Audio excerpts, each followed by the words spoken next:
بسم اللہ الرحمن الرحیم۔ آج انشاءاللہ العزیز ہماری گفتگو کا جو موضوع ہے وہ یہ ہے کہ نافرمان لوگوں کی ہلاکت جو ہے یہ ظلم نہیں ہے۔ نافرمان لوگوں کی ہلاکت ظلم نہیں ہے۔ پچھلی ویڈیو میں آپ لوگوں نے گزشتہ امتوں کے اوپر جو عذاب ہوا، اسباب جو تھے، عذاب کے اسباب جو تھے، اس حوالے سے ہماری گفتگو ہوئی تھی۔ تو آج جو ہے نافرمان لوگوں کی ہلاکت جو ہے یہ ظلم نہیں ہے۔ یہاں ایک بات قابل توجہ ہے کہ کفر و شرک اور نافرمانی اور سرکشی میں مبتلا لوگوں کی ہلاکت اور ان کی بستیوں شہروں کی تباہی و بربادی ان پر اللہ تعالیٰ کی طرف سے ظلم اور ناانصافی ہرگز نہیں ہے، بلکہ انصاف ہی انصاف اور حکمت کے تقاضے کے عین مطابق ہے۔ اللہ رب العزت نے ارشاد فرمایا، وَمَا كَانَ رَبُّكَ مُهْلِكَ الْقُرَىٰ حَتَّىٰ يَبْعَثَ فِي أُمِّهَا رَسُولًا يَتْلُو عَلَيْهِمْ آيَاتِنَا وَمَا كُنَّا مُهْلِكِ الْقُرَىٰ إِلَّا وَأَهْلُهَا ظَالِمُونَ۔ اللہ اکبر۔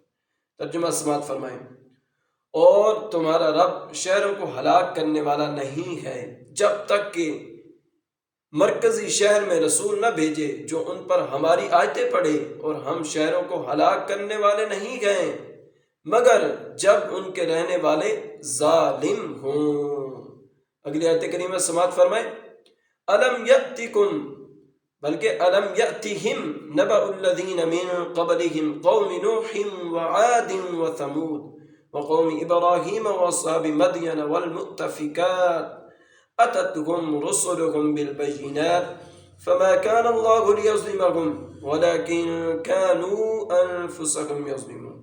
ترجمہ سماعت فرمائیں، کیا ان کے پاس ان سے پہلے لوگوں یعنی قوم نوح اور عاد اور ثمود اور قوم ابراہیم اور مدین اور الٹ جانے والی بستیوں کے مکینوں کی خبریں نہ آئی؟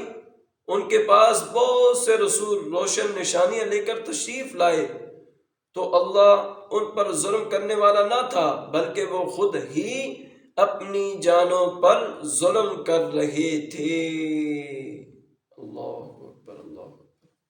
اللہ رب العزت کی بارگاہ میں دعا ہے کہ مولا کریم ہم سب کو یہ جو واقعات ہم لوگ سن رہے ہیں ان سے نصیحت حاصل کرنے کی رب توفیق عطا فرمائے، اور ان گناہوں سے یہ جو پہلی امتوں میں یہ گناہ ہوتے تھے ان سے رب ہم سب کو بچنے کی رب توفیق عطا فرمائے، ہم سب کی دین و دنیا اور آخرت اچھی بنائے۔